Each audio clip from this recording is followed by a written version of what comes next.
Recent heatwaves and wildfires around the world have caused alarm, with warnings that parts of Europe and North America could be experiencing the worst fire season ever. So how do wildfires compare with previous years? Parts of the western U.S. have seen record-breaking temperatures this year, which, along with severe drought conditions, have triggered a series of major wildfires. So far this year in California, more than twice as many acres of land have been burned by wildfires compared with the 5-year average. Dr. Susan Pritchard, from the School of Environmental and Forest Sciences at the University of Washington, says, "We now have the conflagrations in California that we feared, following the record-setting heat waves. Given that California wildfires have burned all the way into November in recent years, I'm afraid that we might be set up for another record-breaking fire season." Across the United States, more than 3.5 million acres have been burned so far this year. That's 1 million more than at this point in the 2020 fire season, which ended as the most destructive season on record. The acres burned across the U.S. in 2021 so far sit below the 10-year average, with some other states not being as badly hit as California. But experts are warning it is still very early, in what is looking like an exceptionally dry and long fire season. Climate change increases the risk of the hot, dry weather that is likely to fuel wildfires. Dr. Pritchard says, extreme fire weather events including increased lightning and strong winds, are also becoming more common under climate change. The wildfires in Turkey have been labeled the worst in its history by President Recep Tayyip Erdogan. More than 200 have affected western and southern Turkey, although the authorities say the majority of these are now contained. About 175,000 hectares have been burned so far this year, according to the European Forest Fire Information System. That's more than 8 times the average for this time of year, measured between 2008 and 2020. Dr. Yusuf Sarangel, from the Faculty of Forestry at the University of Istanbul, says, "It's a very bad year all over the Mediterranean region. We believe that this is caused by an above-average hot July in the region." The Turkish authorities have been criticized for being caught off guard by the recent fires, and not having enough planes to help tackle them. They eventually received help from France, Spain, and several other nations which provided air support. Greece has also seen record-breaking wildfires, with 12 times as much land being burned than average. Much of this destruction has been caused by wildfires on the Greek island of Evia, with more than 2,000 people being evacuated by sea.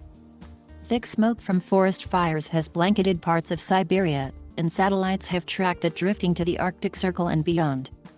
Blazes in Siberia occur every summer, starting in the south, around the Chinese-Mongolian border, before gradually moving north towards the remote Arctic Circle, where the fires are difficult to reach. This fire season has seen smoke from Siberia reach the North Pole for the first time in recorded history. And there are other signs they are getting worse. The average burnt area in Siberia for the last decade was more than double the previous one, according to data from the Sukachev Forest Institute. The Sakha Republic in the northeast has faced severe fires since mid-June. This type of high-intensity fire emits more carbon dioxide. The volume of carbon released by fires in Sakha this year far exceeds recent years. However, some neighboring regions haven't endured such a bad season. Scientists say that warmer and drier conditions in northern parts of Siberia increase the fire risk, and that human-caused climate change is a key factor in more extreme fire activity there. A study found Siberia's record-breaking heatwave in 2020 was impossible without climate change.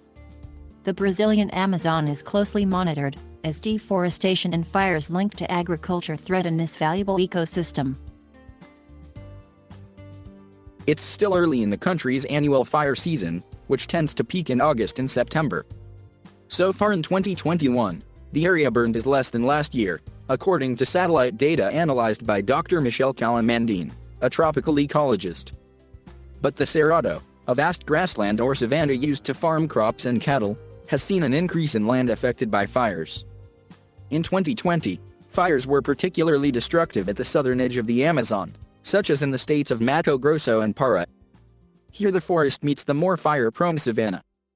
Current conditions in the rain forecast suggest another drought, meaning we could see large fire conflagrations again in this region, says Claudia Fernandez, assistant professor of geosciences at Arkansas University. In other sections of the rainforest in Brazil, and in Peru and Bolivia, a more average season is expected. Overall, forecasts suggest climate conditions will be less conducive to the type of severe fires seen in 2020. Human activities such as deforestation also pose a major fire risk.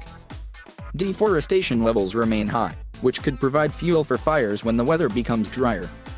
And alongside these human activities, the impact of climate change on the Amazon is significant, says Professor Fernandez.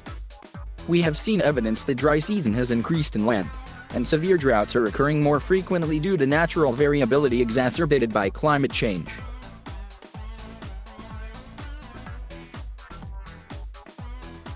Thank you for watching. Please subscribe